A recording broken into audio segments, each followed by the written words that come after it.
Hay un gran gancho que te atrapa desde el inicio de Dance No One's Watching y que inmediatamente te sumerge en un ambiente de alegría y de celebración. Ese optimismo quizás puede explicar en parte el hecho de que Ezra Collective esté llevando el jazz a personas y a sitios que son reacios a él. No creo que sea un disco perfecto, para nada, pero me divertí muchísimo con él. Y es el primero de varias menciones honoríficas que tengo para el final de este video, en el que reflexiono sobre los 10 trabajos que más destacaron para mí y para el equipo de Koga en el 2024. Siento que el año pasado, y qué raro decir ya el año pasado, fue un muy buen año para la música. A pesar de que no presté especial atención a las novedades de este año, creo que escuché muchísimos trabajos que en mi opinión son grandísimos discos y observé además la popularización de nuevos artistas que creo que son presagios de buenos tiempos. En el número 10 tengo un grupo que sinceramente desconocía hasta hace muy poco. En la primera escuchada que le di al disco, honestamente me mareó un poco, pero me hipnotizó lo suficiente como para convencerme de darle ese par de escuchadas más que me convencerían de que este disco entrara en esta lista. This Could Be Texas es una audaz carta de presentación de esta banda inglesa, que puedo decirte desde ya es brillante. English Teacher se presenta, digamos, sin pelos en la lengua. Y quizás la prueba más clara de ello, y también el elemento distintivo de esta banda, es su vocalista, Lily Fontaine.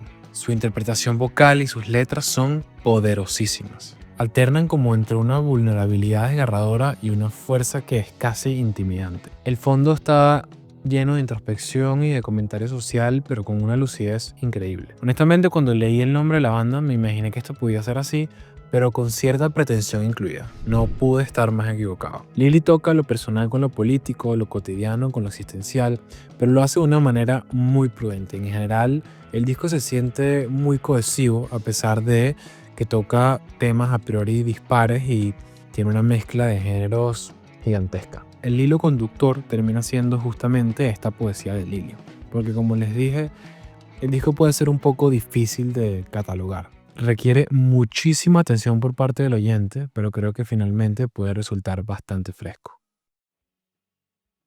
No todo es música ambiciosa y compleja y no creo que solo debamos celebrar a ese tipo de música. Lo que escuchamos aquí es a dos tipos divirtiéndose a través del rap.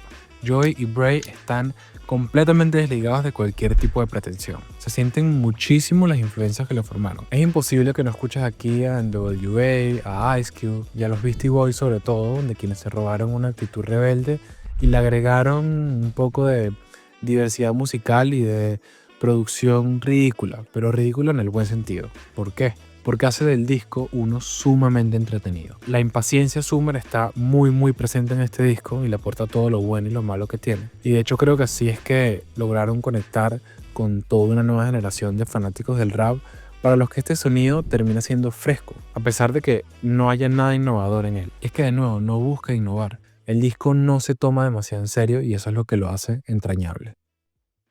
Como joven creo que es muy refrescante e inspirador cuando uno escucha artistas que se sienten como hijos de su tiempo.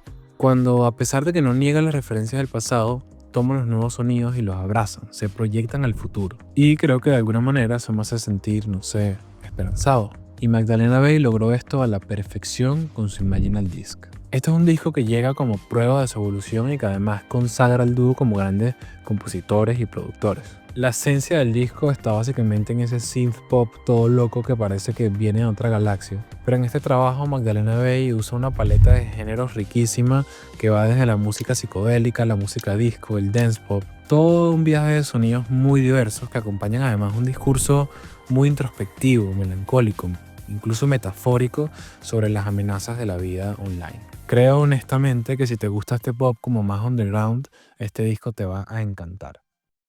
No hay que dar muchas vueltas ni hablar demasiado. Este disco es simplemente un magnífico disco de indie rock. Durante 36 minutos, Frico llega para robarte toda tu atención, destrozarte emocionalmente e invitarte a aprovechar el momento. Y es que si de algo no se puede acusar a Frico es de que no te cause ninguna reacción emocional con su música. A pesar de que no se siente tan cohesivo conceptualmente como muchos de los otros trabajos de esta lista, sí tiene como un estilo muy marcado y unos temas generales que engloban al disco y que lo hacen además muy entretenido. Las canciones tienden a pasar de una tensa calma a una catarsis explosiva que hacen de la experiencia una muy dinámica. En este disco y en la evidente química de los integrantes de Frico, veo unos nuevos artistas que apuntan a dejar una huella imborrable en la escena del indie rock. El disco en general es prueba de ello, pero te invito a escuchar sobre todo la primera canción, Where We Have Been, que es una perfecta introducción a la banda. Bueno, hablar de Samara Joy me emociona, porque creo que es hablar de un artista que lleva en ella esa alma atemporal del jazz. Una que tranquilamente podemos poner al lado de las grandes cantantes de la historia. Samara parece capaz de detener el mundo con su voz, o al menos así fue para mí, por más exagerado que suene. En el 2024 nos trajo su cuarto disco con un sonido que denota la madurez y la confianza características de un artista que supo aprovechar su talento. En Portrait, Samara reimagina el pasado y abraza el presente con 8 canciones muy diferentes, pero que se relacionan con un tema particular: su crecimiento y desarrollo como compositor y cantante. Joy aquí se toma libertades artísticas en composiciones que son casi sagradas para los melómanos, como Reincarnated of a Lovebird del legendario bajista Charles Mingus, en donde comienza con un tramo a capela que, si no te ponen los pelos de punta, creo que deberías preocuparte. Las palabras se quedan cortas para recomendar este disco, pero honestamente creo que estamos hablando de un trabajo con el que Samara se termina de consolidar como una de las principales voces del jazz contemporáneo y, cuidado si no, de la música contemporánea. Imagínate un carro que va volado por unas autopistas súper cerradas, que siempre está como a punto de colearse y perder el control, pero nunca lo hace. Bueno, para mí esto es en parte de New Sound de Jordi Grip. Jordi tiene pero tan medio a lo que hace que siempre se está arriesgando con sus composiciones. Este es el disco más estimulante en esta lista, pero a la vez el más agotador.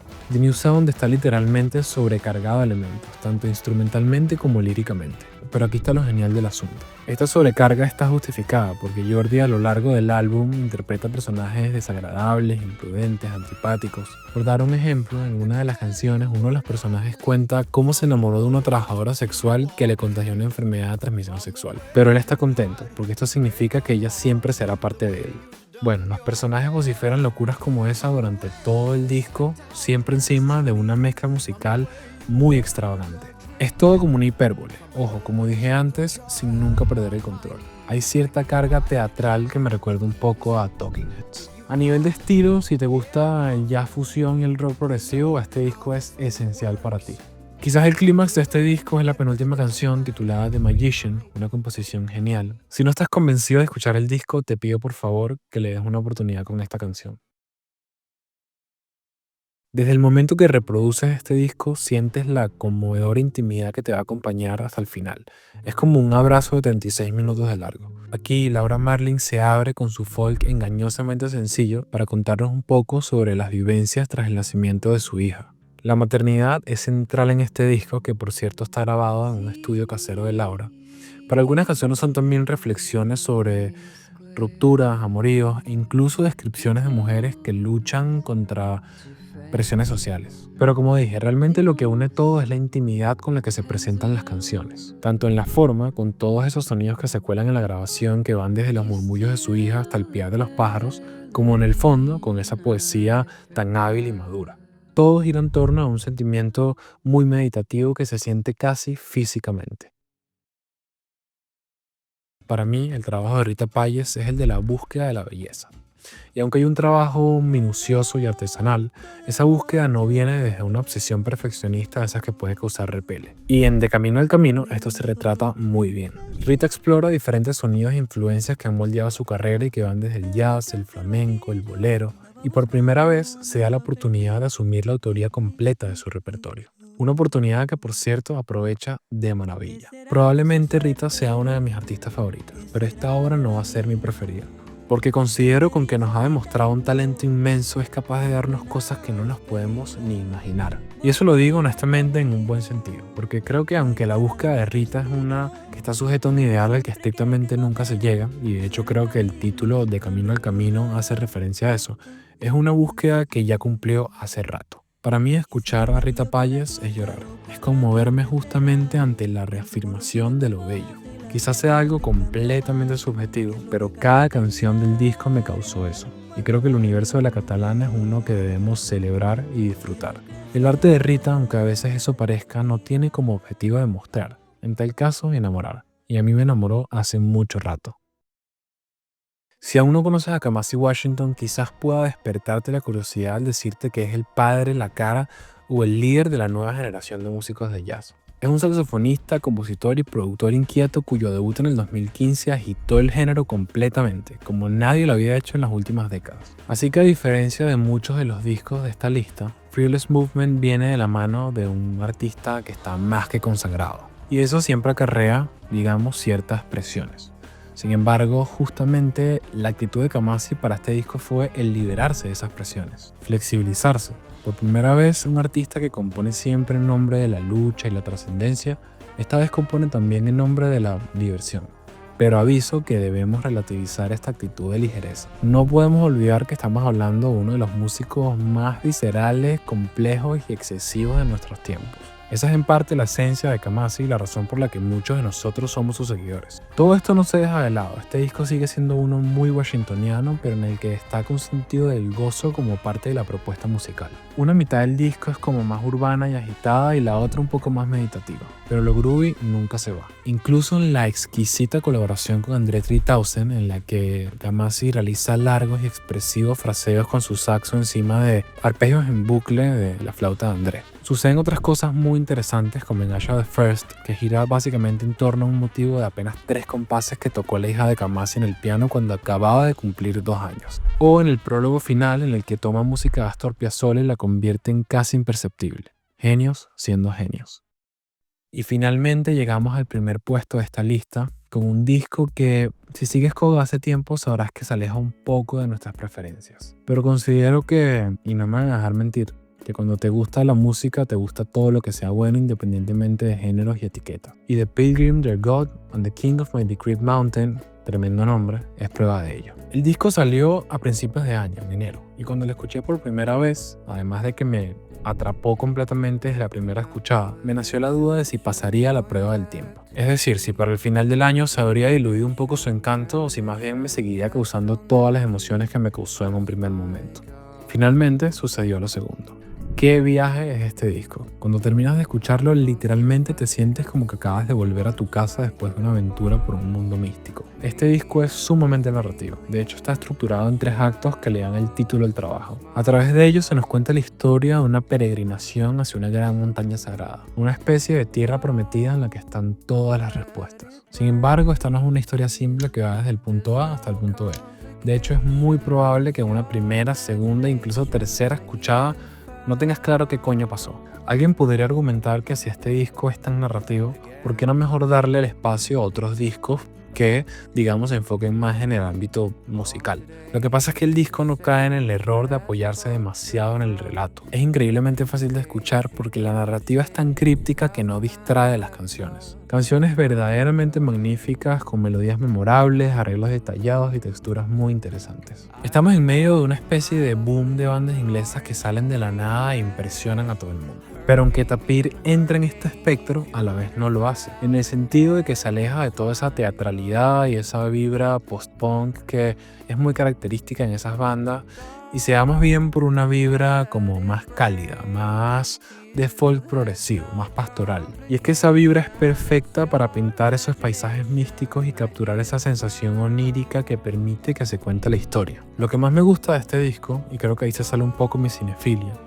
es justamente cómo logran contarte la historia pero evadiendo conclusiones, dejando espacio para que el oyente haga sus propias reflexiones. Y bueno, esos fueron algunos de nuestros discos favoritos del 2024. Y digo algunos porque quedan muchísimos por fuera. Como Bodilla de Youthline, una belleza de álbum en el que se borran un poco los límites entre los géneros y conviven sonidos, por ejemplo, del joropo y sonidos del house.